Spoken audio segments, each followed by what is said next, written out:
morning everyone, and welcome back to Craft Eccentricity, and welcome to Friday once again. I'm up today with a surprise creation, design team haul, and just one project share. But what I show you today I will be back with on Monday. So first up is a wallet die from Nicole Designs. Now there is an error on there. As you can see, there's one tiny hole missing. I'm not going to join in the drama. I don't do drama on this channel, but I'm letting you know that there's a tiny little hole there. And because of that, Surprise Creation will do this die at cost price. I won't be making that die at all. Nicole was very upset about it. And as I said, I do not do drama on this channel, so I won't be using that. That will go into the Easter competition gift. So when you get it, because of the position of the missing hole, you can pop a bow or a button or anything is going to hide that for you, but that one will go into the gift box for the Easter competition. Next up is a die that I designed, and this is a frosting drip. Now I did use this today in my project share. So there you have the word sweet.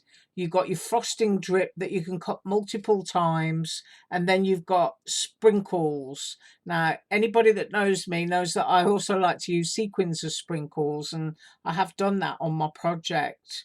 But that fits a slimline die, or should I say Surprise Creation slimline dies. I do actually, when I'm designing dies, do them to fit the dies that she makes. So that fits Surprise Creation slimline dies.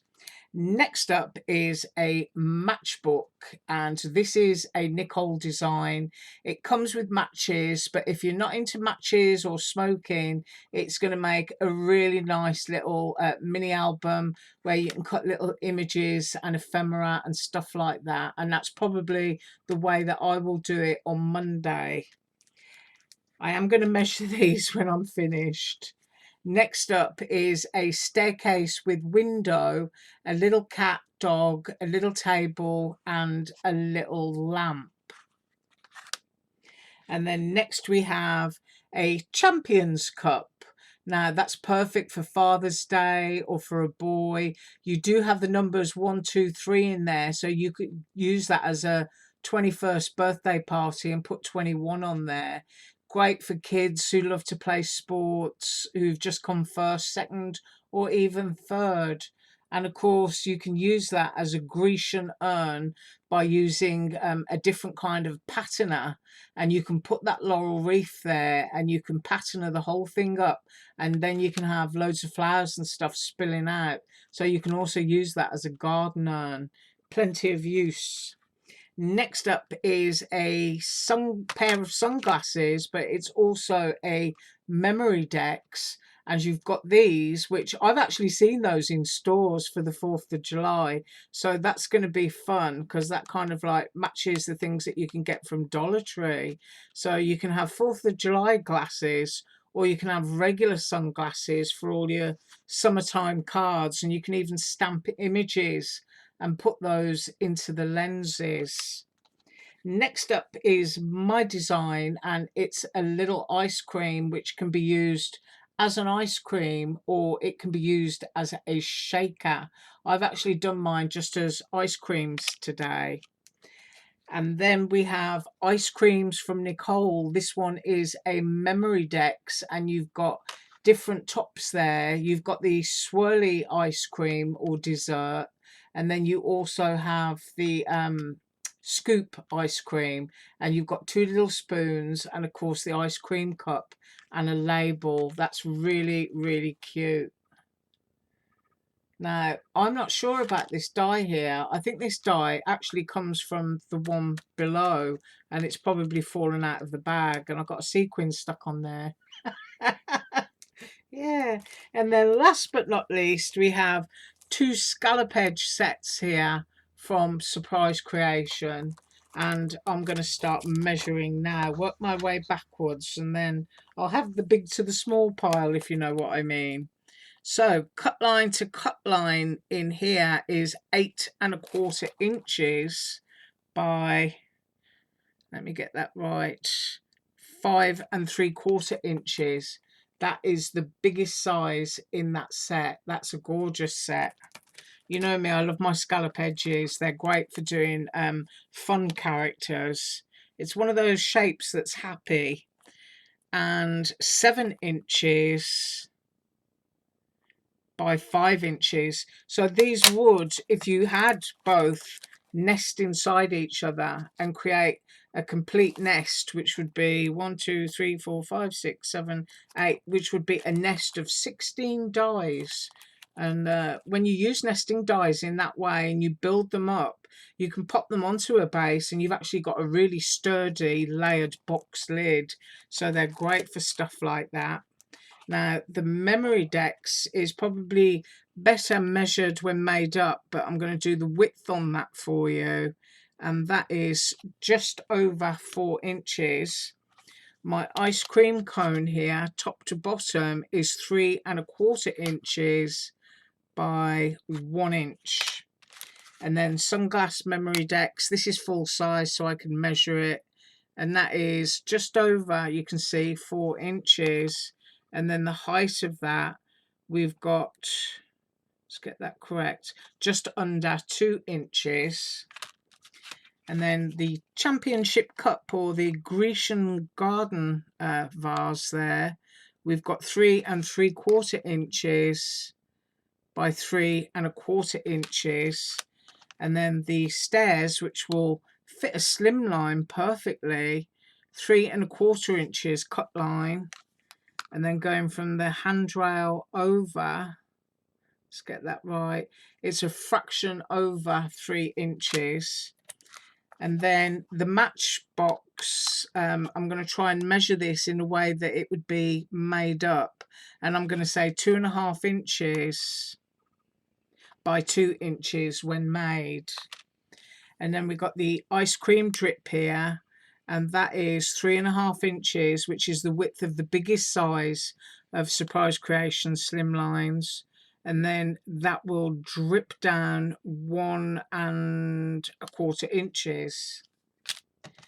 And then we have the purse die, which if I try to measure, I'm going to have to go with this measurement, 3 1/4 inches when made up by 4 3/4 inches. So that's how big the wallet die is. Right, so I have done all of my measurements for you, and as I say, I am going to be back up on Monday with all of those finished projects. But grabbing my stuff for today, I've used Surprise Creation slimline dies. These are absolutely awesome. These are my favorite of all the slimline dies because they will fit on an 8-inch sheet of cardstock. It means you haven't got to run out buying expensive 12 by 12 paper pads. So I've used the plain set, and these do come as a double set. I've used my gorgeous little mini rhombus sequins, which I like to use as cupcake and donut sprinkles, and I will link those below. And there they are in an abalone white there. And I've used glossy accents. I've used diamond dust because I wanted sparkly ice creams. And I've also used Touch 5 markers, which I hope you can see those colours there. I went for chocolate pistachio and kind of strawberry ice cream, and those are the colours that I used. These two colours here, the sand and the terracotta, are used for the ice cream cone. So those are Touch 5 markers for those who use those. And this is what I made. And you know me, I got totally carried away. So here goes. There it is. Look at that. And I even, if I can grab them off my desk, I used my little gold steel balls from Little Birdie. And they were only $1. So I got loads of different colours of those. They're looking quite static in there at the moment. But I thought, I'm having gold balls on my ice cream. Why not? I'm going to have glitter on there as well. But I've used the cut aparts, or shall I say tear aparts, from Jen Hadfield. These came from Tuesday morning. But that one, if I can get a clear picture, that one is my super sparkly and glossy pistachio ice cream. That one, same. That's my strawberry. And then we go up to that lovely dark chocolate ice cream, super shiny, sparkly, sparkly. I just love it. And then I've got some confetti drips, which I tried to sort of like coordinate with the colour of the ice cream. And then at the top, I pop some more of my little rhombus sprinkles. And of course, the word sweet comes with it. And I actually cut out into the frosting rather than just pop the separate letters on top, because I wanted to see the pink coming through here. So I was a bit, sort of matchy in my layers. And then there's my other little drizzles of my rhombus just scattered about randomly. So there you have it. Just totally get carried away. But these are cut in Dollar Tree foam board. And what I did was I only poked out a few of the holes because I wanted that kind of look that you get when you see a waffle cone. Do you know what I mean? They're kind of very toasty looking and slightly imperfect. So I left some of those in. And because you get a backer with this ice cream die, I cut chocolate coloured paper that I got from Joanne, and I used that as the backer so that when you look through it, you've got those kind of toasty bits as well as the caramelly looking bits. So that's how I did that. But you can sit there and poke all those holes out if you want to. Feel free. That's what I say. But that's what I've got for you today. Up with more on Monday. And you have an absolutely awesome weekend. All right. I think I'm going to head off into the garden. As usual, all links below. Thank you so much for watching. Bye.